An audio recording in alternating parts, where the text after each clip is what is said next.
Good morning, folks. It was a big day. Huge earthquake strikes the Western Caribbean. Weather continues an onslaught, and Princeton University jerks the wheel of the climate game. Let's get started over at spaceweathernews.com.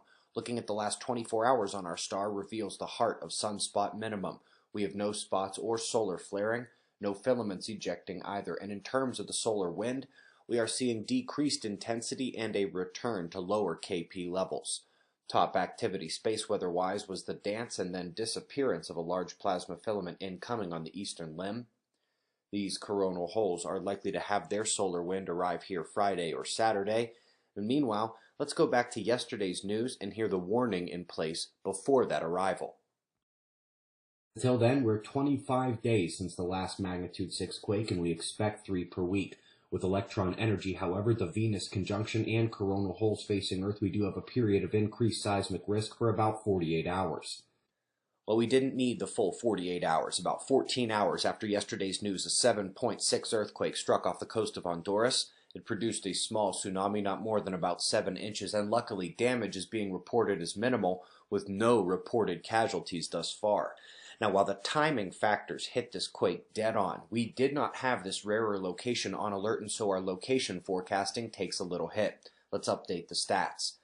That line is the newest earthquake from last night.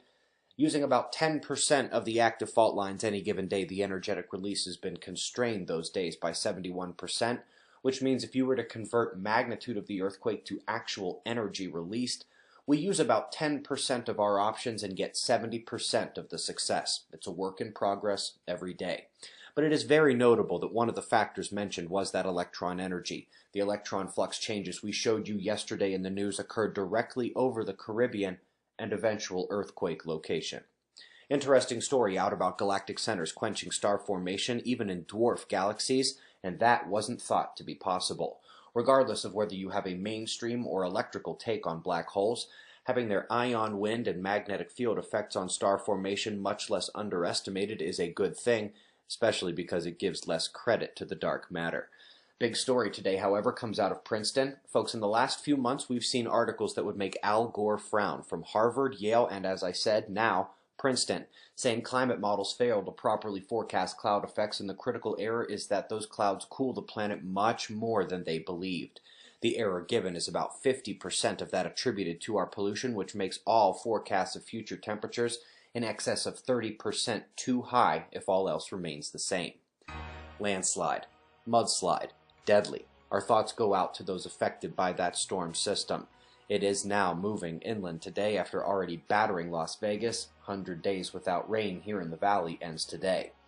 After 40 years without snow, 2016, 2017, and now 2018 have dropped the first 3 snowstorms in the Sahara Desert in 4 decades. 1 is an anomaly, 2 is a coincidence, 3 is a trend.